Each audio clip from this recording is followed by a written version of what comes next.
बिस्मिल्लाहिर्रहमानिर्रहीम। इय्याक नअबुदु व इय्याक नस्तईन। ऐ अल्लाह, हम तेरी इबादत करते हैं और तुझी से मदद मांगते हैं।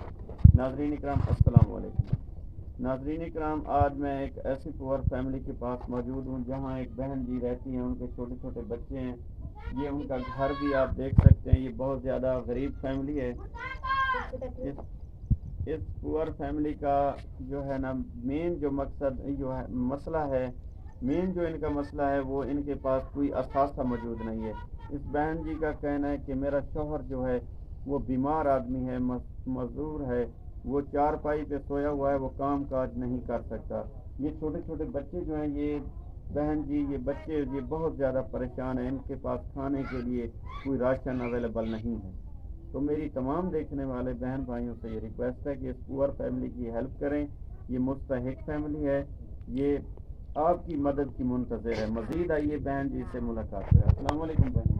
अच्छा बहन जी, थोड़ी क्या परेशानी, क्या मसाइल है? भैया सारी परेशानी है, मेरा घर वाला शोदा मजदूर बंद है, उनकी दवाइयाँ घिंदियाँ, घर राशन नहीं रहा, जितों घर आने निके निके बच्चे ने केड़ी चीज़ पूरी करा घर दी। हर चीज़ की महंगाई है, मेरे को पिछे कहने मैं गरीब बंदा हाँ, बड़ी तंग हाँ।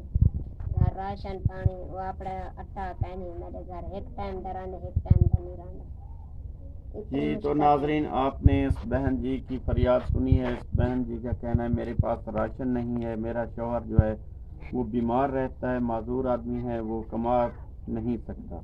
तो मेरी तमाम देखने वाले बहन भाइयों से ये दोबारा से यही रिक्वेस्ट है कि इस पुअर फैमिली की जो है मदद करें। अल्लाह ताला आपको अजर देगा।